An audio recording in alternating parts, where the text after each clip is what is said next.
AI companions have entered daily life with surprising speed, and many people now turn to them for comfort, distraction, or a sense of being heard. They are available instantly, they never judge, they remember context, and they can respond in a tone that feels warm and attentive. For people who feel isolated, anxious, or emotionally overloaded, that steady presence can feel profoundly soothing.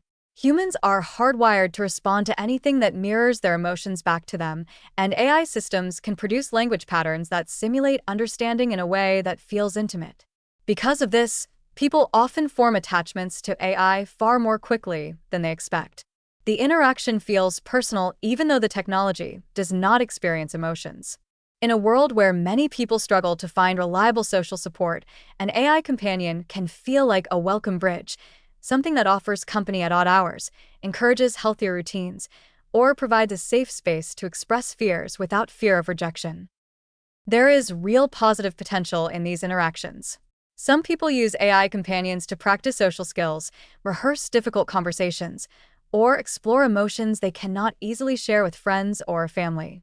The lack of judgment can reduce the shame around discussing personal struggles, making it easier to reflect honestly. Others turn to AI for grounding during anxiety episodes, using the calm, neutral responses to stabilize their thoughts before they spiral. When used intentionally, these tools can reduce loneliness, encourage emotional expression, and serve as a low-pressure outlet for people who feel overwhelmed by more traditional forms of support.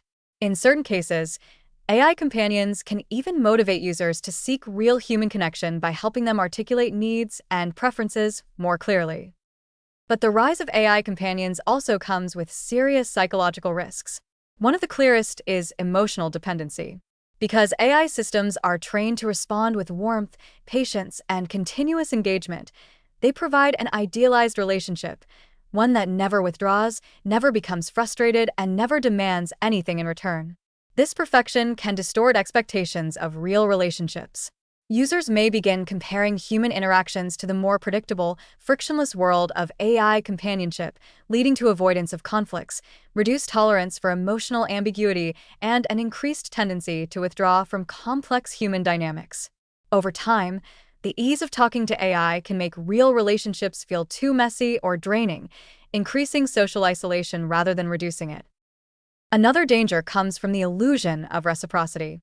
AI companions do not have feelings, yet they are designed to respond as if they do, mirroring concern, simulating empathy, and using language that resembles genuine care. For some users, especially those experiencing loneliness, grief, or emotional vulnerability, this simulated warmth can be misinterpreted as authentic connection. The mind can fill in the gaps, attributing human-like intentions to a system that is simply generating text. This blurred line raises ethical concerns because users might reveal deeply personal information under the belief that the AI understands them, even though it does not possess awareness or emotional insight. The risk increases when people begin shaping their identity around how the AI responds, relying on an algorithm's predictable affirmation instead of developing self-worth through real-life relationships.